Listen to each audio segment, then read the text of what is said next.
This is the Emergency Medical Minute, sponsored by Mile High Ambulance.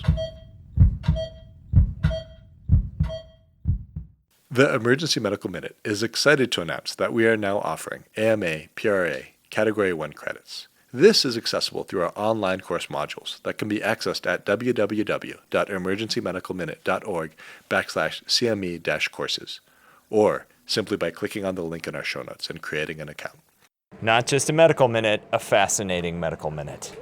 All right, oh, how we love our interesting patients. So this is actually Throwback Tuesday, back to last Halloween. I had a patient with John Timmons. So she was a 31-year-old female, and she complained of fever, myalgia, shortness of breath, and mild chest discomfort. So in October, what was our leading diagnosis? COVID, probably. All right, would you like more information? Her O2 sats were 92%, her blood pressure 105/64, heart rate 77, temp of 103.9. Actually, her heart rate wasn't 77, it was 119, and respiratory rate of 18. She had clear lungs, a murmur on her heart exam. She had track marks on her arms, and she admitted to IV drug use, sometimes meth, sometimes heroin. So now what diagnosis are you thinking about?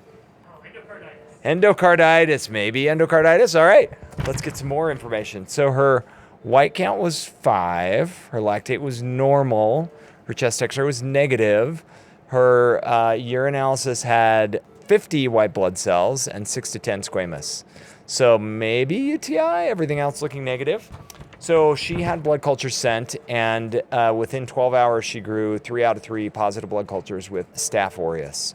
So Ian is right. The diagnosis that we're thinking about is endocarditis. So what would be your next test that you want to just nail that diagnosis? Maybe an ultrasound. An ultrasound. So an echocardiogram, right? That would be kind of our standard. So she had a transthoracic echocardiogram, and all of her heart valves were normal. So what are we to make of this? Does the patient actually have endocarditis? Does she not have endocarditis?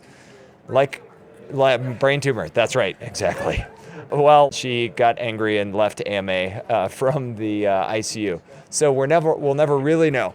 But I want, yeah, isn't that a great ending to that story? But I want to talk a little bit about the diagnosis of endocarditis and how we make the diagnosis. So it's actually a fairly lethal diagnosis. Some studies say that up to 33% of people who are diagnosed with endocarditis are dead within a year. So that's a big deal.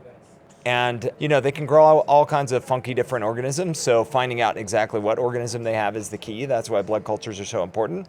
So there are a few different ways you can diagnose endocarditis. They're called the Duke criteria. But the first criteria, you can have pathological criteria, which is that you actually cut off a piece of their heart valve and it has vegetations that are consistent with endocarditis. That's usually not a very convenient way to diagnose patients, requiring them to either be dead or have major heart surgery.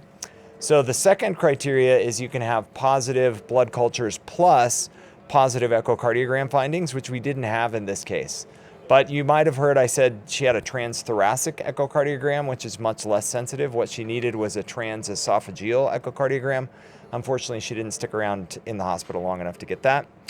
So if you have those two, a positive echo and positive blood cultures, then that's definitive endocarditis. And then there's a long list of other things, which if you meet all of these criteria, then it's said that you have endocarditis, and I'll just kind of rattle through them quickly. You can have fever plus an underlying heart condition like rheumatic heart disease or IV drug use. So those are 2 of the criteria. You need to have vascular phenomena. So like you have a septic PE, you've got an embolus to the brain, you've got a mycotic aneurysm or an intracranial hemorrhage or conjunctival hemorrhages. You have to have that also. Or you can have something called Janeway lesions, which are little flat, like bloody spots that are felt to represent emboli to the hands. You can have rheumatologic features, like your kidneys are failing from glomerulonephritis, or have Osler's nodes, which are similar spots, but they're like tender and raised. Or you can have Roth spots, which are hemorrhages seen on the retina, on retinal exam. And then you still have to have a positive blood culture and some evidence of infection. So that's a checklist of like 10 things that you have to have if you don't have a positive echocardiogram. So again, in her case, we'll never know. On our part from the emergency department, it's important that we always send 3 blood cultures. That's the standard rather than the 2 blood cultures if we're worried about endocarditis. We'd like to thank our sponsor, Health One Continental Division, and Swedish Medical Center for their financial contributions to the EMM. Donations from them and listeners like you make it possible for us to fulfill our mission of producing and spreading free medical education to the masses. If you enjoy our show, please consider making a one-time or recurring donation to help cover our operational costs and keep the EMM awesome. Click on the link in our show notes to make a donation. Thank you for listening.